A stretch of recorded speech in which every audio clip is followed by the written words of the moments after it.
Hi friends, good afternoon everyone. 14 నామినేషన్స్లకి ఒక అవినాష్ తప్ప మిగిలిన 6 కూడా నామినేషన్స్లోకి అయితే వచ్చేసారు. ఇక బిగ్ బాస్ ప్రెజెంట్ హౌస్ లో ఉన్న వాళ్ళకి ఓట్ అప్పీల్ కోసం ఒక టాస్క్ అయితే పెట్టారు నిన్న. ఈ టాస్క్ ఏంటంటే ఎవరైతే టాప్ 5 లో ఉండడానికి అర్హులు కారో వారు ఒకరి ఫోటోని మాత్రమే తీసుకొని మంటల్లో వేయాలి. ఇక ఈ టాస్క్ లో గౌతమ్ వర్సెస్ నిఖిల్ అలాగే విష్ణుప్రియ వీళ్ళ ముగ్గురు మధ్య అయితే బిగ్ ఫైట్ జరిగింది. గౌతమ్ నిఖిల్ ఫోటోని తీసుకొని టాప్ 5 లో ఉండడానికి అన్డిజర్వ్ కంటెస్టెంట్ ఫోటోని అయితే మంటల్లో వేస్తారు. ఈ ప్రాసెస్ లో వీళ్ళిద్దరి మధ్య అయితే పెద్ద గొడవ జరిగింది. గౌతమ్ ఫోటోని విష్ణుప్రియ తీసుకొని టాప్ 5 లో ఉండడానికి అన్డిజర్వింగ్ కంటెస్టెంట్ అంటూ మంటల్లో వేశారు గౌతమ్ ఫోటోని. అలాగే విష్ణుప్రియ ఫోటోని అవినాష్ అయితే మంటల్లో వేశారు. విష్ణుప్రియ అలాగే అవినాష్ వీళ్ళిద్దరి మధ్య కూడా బిగ్ ఫైట్ జరిగింది. ఈ రోజు ఎపిసోడ్ తర్వాత గౌతమ్ వర్సెస్ నిఖిల్ వీళ్ళ ఫ్యాన్స్ వారి మధ్య ఓటింగ్ అయితే గట్టిగానే జరుగుతుంది. ఫ్రెండ్స్, వీడియోని చూసే ముందు ప్లీజ్ వీడియోకి ఒక లైక్ కొట్టి చూడండి ఫ్రెండ్స్. మీరు వీడియోని లైక్ చేస్తే వీడియో కొంతమందికి రీచ్ అవుతుంది. ప్లీజ్ వీడియోని లైక్ చేసి సపోర్ట్ చేయండి ఫ్రెండ్స్. అలాగే ఎర్లీ అప్డేట్స్ కోసం ఫస్ట్ టైం ఛానల్ చూస్తే ప్లీజ్ ఛానల్ సబ్స్క్రైబ్ చేసుకొని నోటిఫికేషన్ ఆన్ చేసుకోవడం మర్చిపోద్దు ఫ్రెండ్స్. నా second food channel community tab లో అలాగే కమెంట్ సెక్షన్ లో కూడా పింక్ చేస్తాను ఫ్రెండ్స్. ప్లీజ్ ఫ్రెండ్స్ ఆ ఛానల్ కూడా కొంచెం సబ్స్క్రైబ్ చేసుకొని వీడియోని లైక్ చేసి కొంచెం సపోర్ట్ చేయండి ఫ్రెండ్స్. ఇక మండే ఆఫ్టర్నూన్ కి ఓటింగ్ పోల్ ట్రెండ్స్ అబ్జర్వ్ చేస్తే గౌతమ్ ఫస్ట్ ప్లేస్ లో 22% అయితే ఉన్నారు.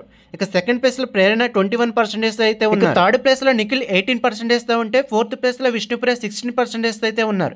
ఇక లాస్ట్ 2 ప్లేసెస్ లో నబిల్ అలాగే రోహిణి అయితే ఉన్నారు. నబిల్ 11% అలాగే రోహిణి లాస్ట్ ప్లేస్ లో 9% అయితే ఉన్నారు. ఇక ఈ వారం ఎలిమినేషన్ నబిల్ అలాగే రోహిణి వీరిద్దరి మధ్య ఉండే ఛాన్సెస్ అయితే వెరీ హైగా ఉన్నాయి. నిఖిల్ కన్నడ ఫ్యాన్స్ అన్అఫిషియల్ ఓట్లు వేయకుండా ఓన్లీ అఫిషియల్ మాత్రమే వేస్తున్నారు. అందుకోసం నిఖిల్ టాప్ 3 లో అయితే ఉన్నారు. కానీ అఫిషియల్ ఓటింగ్ లో మాత్రం టాప్ లోనే ఉంటారు నిఖిల్ ఖచ్చితంగా. ప్రెజెంట్ 14 నామినేషన్కి వచ్చిన వారిలో మీ ఫేవరెట్ కంటెస్టెంట్ ఎవరు, అలాగే ఈ వారం మీరు ఎవరికి సపోర్ట్ చేస్తున్నారు అనేది కూడా ఖచ్చితంగా కామెంట్ చేయండి ఫ్రెండ్స్. మీరు కమెంట్ చేస్తే ఎవరికంత ఫ్యాన్ బేస్ ఉన్నది అనేది ఈజీగా తెలుస్తుంది. అలాగే ఫైనల్ వీక్ లో టాప్ 5 ఎవరిని చూడాలనుకుంటున్నారో అలాగే ఈ సీజన్ కి విన్నర్ కి ఎవరిని చూడాలనుకుంటున్నారు అనేది కూడా ఖచ్చితంగా కామెంట్ చేయండి ఫ్రెండ్స్. ఇక ఈ రోజు నుంచి స్టార్ మాలో షో అనేది 10 to 11 మధ్య అయితే షో టెలికాస్ట్ అవుతుంది. ప్లీజ్ ఫ్రెండ్స్ వీడియో లైక్ చేసి ఎర్లీ అప్డేట్స్ కోసం ఛానల్ సబ్స్క్రైబ్ చేసుకొని కొంచెం సపోర్ట్ చేయండి ఫ్రెండ్స్.